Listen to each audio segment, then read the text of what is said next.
ஓம் சக்தி. சிறப்பு பார்வை இத்தலைப்பின் கீழ் இன்று நாம் காணப்போகும் தலைப்பு சகிப்புத்தன்மை குறித்ததாகும். நாம் அவசியம் கடைபிடிக்க வேண்டிய நற்குணங்களில் ஒன்றுதான் சகிப்புத்தன்மை. அதாவது விவேகம் மற்றும் பொறுமையுடன் கூடிய சகிப்புத்தன்மை.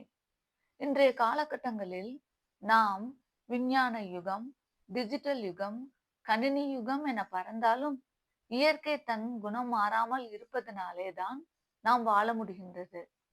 கடல் அலைகள் தன் குணம் மாற்றி சீர்பாயும் போது பேரலைகளாகி அழிவை ஏற்படுத்துகிறது. அவ்வாறே மனித மனம் பேராசைகளோடு தன் எல்லையை மீறும்போது ஒன்று அழிந்து விடுகிறான் அல்லது பாதிப்படைகிறான். இவ்வித பேராசைகள் உருவாகும் இடம் மனித மனமே. காரணம் என்ன? தீய எண்ண பதிவுகளின் தூண்டல். இப்பதிவுகளை மாற்றி நன்மை தரும் பதிவுகளை பதித்தால் அழிவுகள் குறையும், ஆக்கமும் உருவாகும். இவ்வித மாற்றங்கள் நம் உள் ஏற்படும் போது நாம் கடைபிடிக்க வேண்டிய நற்குணம்தான் சகிப்புத்தன்மை. இதனை எழுதும்போது என் நினைவலைகளில் தோன்றும் திவ்ய சொரூபம் அன்னை ஸ்ரீ சாரதா தேவி அவர்களின் வாழ்க்கை நிகழ்வுகள். அவற்றில் ஒன்றை காண்போம். தகவல் நூல் ஸ்ரீ சாரதா தேவி வாழ்க்கையும் உபதேசங்களும். எழுதியவர் சுவாமி தபஸ்யானந்தர். வெளியீடு ஸ்ரீ ராமகிருஷ்ண மடம், மயிலாப்பூர். நன்றிகள். பக்கம் எண் 51. ஒரு முறை அன்னை கல்கத்தாவிற்கு பயணம் செய்து கொண்டிருக்கும் பொழுது இருட்டுகின்ற சமயத்தில் சில கொள்ளைக்காரர்களை சந்திக்கும்படி நேர்ந்தது. அன்னையால் வேகமாக நடக்க முடியாததால் அவருடன் வந்த கூட்டம் அன்னையை விட்டுவிட்டு வேகமாக முன்னால் நகர்ந்து விட்டது.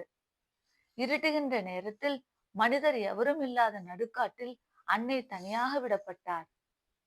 அப்பொழுது கொள்ளைக்காரனும் அவனுடைய மனைவியும் அன்னையின் முன்பு வந்து அன்னையை தடுத்து நிறுத்தினர். 24 வயது நிரம்ப பெற்ற இளமங்கையான அன்னை அந்த அபாயகரமான சூழ்நிலையில் மன தைரியத்தை இழக்கவில்லை.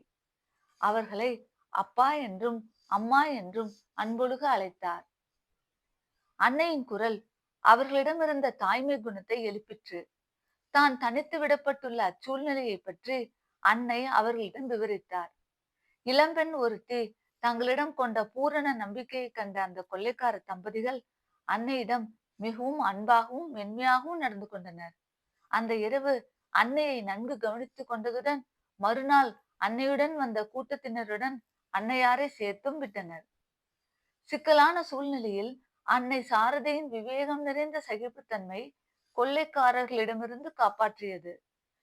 சகிப்புத்தன்மை என்பதன் பொருள் ஒன்றை ஏற்று பொறுத்து கொள்ளுதல் என்பதோடு மட்டுமில்லாமல் அறிவுபூர்வமாக திடத்துடன் செயல்பட்டு துன்ப சூழ்நிலையிலிருந்து வெளியே வருதல் எனவும் பொருள்படும்.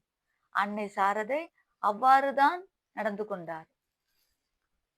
காலம் செல்ல செல்ல மனிதர்களின் மனோபாவங்கள் எப்படி வேண்டுமானாலும் வாழலாம் என எண்ணுகிறது. அது இயலவே இயலாது. நமக்கு மேல் இயங்கும் சக்தி ஆட்டுவிக்கும் போது ஆடாதார் யார்? காரண காரிய விதிமுறைகள் நம்மை சுற்றி இயங்குகின்றன. நுட்பமான விதிகளுக்கு நாம் நம்மை அறியாமலே கீழ்ப்படிந்து செல்கின்றோம். அதுவே விதி எனவும் அழைக்கப்படுகிறது.